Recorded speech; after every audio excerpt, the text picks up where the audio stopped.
Alessandra, thank you very much for laying the foundation for starting the webinar with understanding the role of clinical engineers. And it goes naturally that next we would like to understand how can we partner with our next door neighbors in work, and that is nursing services.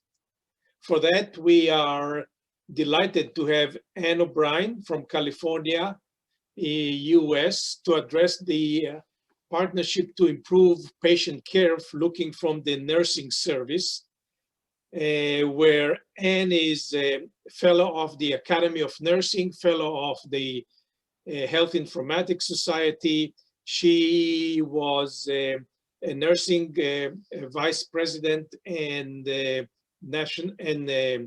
informatic officer in the National Coordinating Center, and was in charge of a project that brought about the integration of EHR and alarm management at Kaiser Permanente.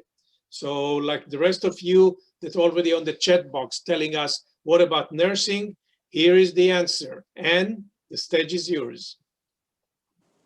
Well, good morning and good afternoon to everyone. It's very exciting to see the participation from around the world.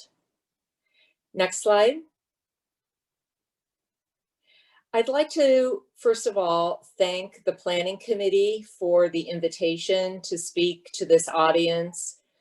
In my experience being a leader in healthcare, the success of quality and safety is only possible through partnership and collaboration. And from my perspective, the collaboration between nursing and clinical engineering is one of the most important partnerships. I'm going to start with the fact that we still have, although we have a lot of technology, and in the United States, our hospitals, over 95% are fully integrated and with electronic health records, we still have issues with medical errors. So you see this publication from just a couple years ago that in the United States, medical errors were actually the leading cause of death in the United States. People don't realize that when they go in the hospital, it's risky. People can get the wrong medication, and health professionals, including nurses, strive every day for the right medication and the right treatment to go to the right person every single time. But in order to establish that, we need partnerships with clinical engineering, that the equipment is working well, and when the nurse hits a button and she thinks it's going to do something, it actually does that function easily and can prevent an error. When we look at medical errors, one of the things that I want to stress is that partnership with clinical engineering to do a full evaluation after an adverse event.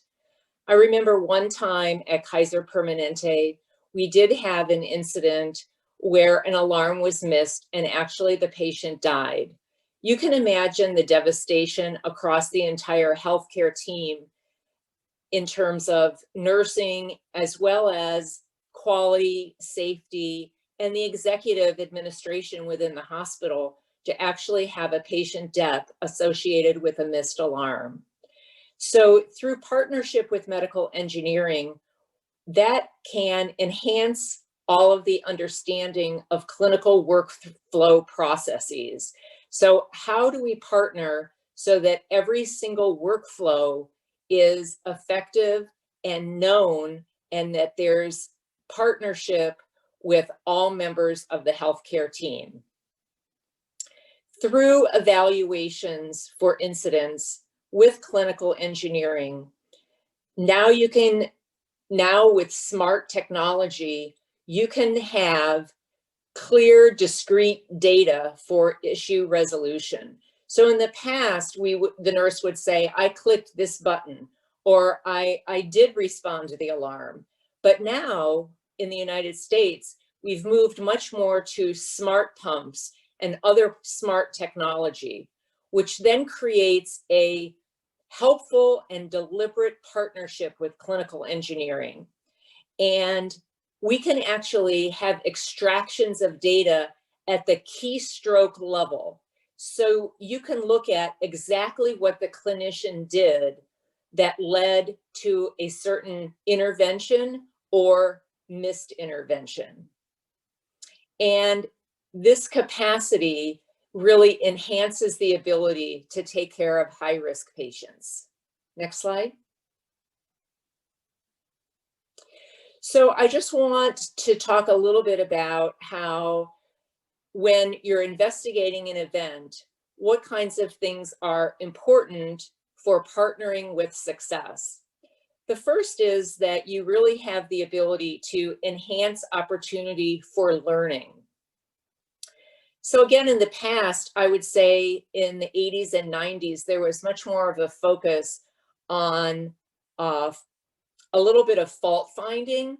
And that's really reversed since the Institute of Healthcare Improvement and others have really published a lot about safety and the big publication called To Err is Human. And so the transition over the last 10 years has really been to look at any errors or any misses as opportunities for learning.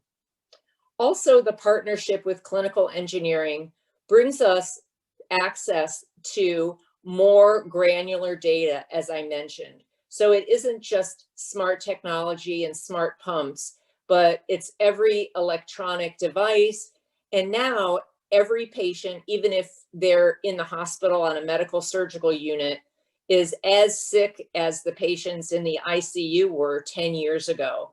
So there is a tremendous amount of technology to check their oxygen saturation, everything about their heart rate and rhythm. So the patients in the hospital are much sicker. Through collaboration, we're able to make sure that we are maintaining every practice standard to provide the best care for that patient. And as I mentioned earlier, be able to extract detailed information when there needs to be a root cause analysis.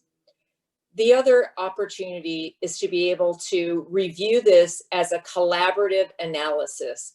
It's no longer about, well, the physician did this, or the order was wrong, or the nurse did this, but it goes beyond just the actual clinical workflow and goes into how do we develop processes, partnerships, guidelines, policies, and procedures to ensure that we have a collaborative, safe, and highly reliable process. So as we look at the future, all organizations are moving to HROs, which is highly reliable organizations. So if you're not familiar with that term, I'd really suggest that you look up information on highly reliable organizations. And those principles are established through this kind of partnership. So thank you. And I look forward to questions later in the event.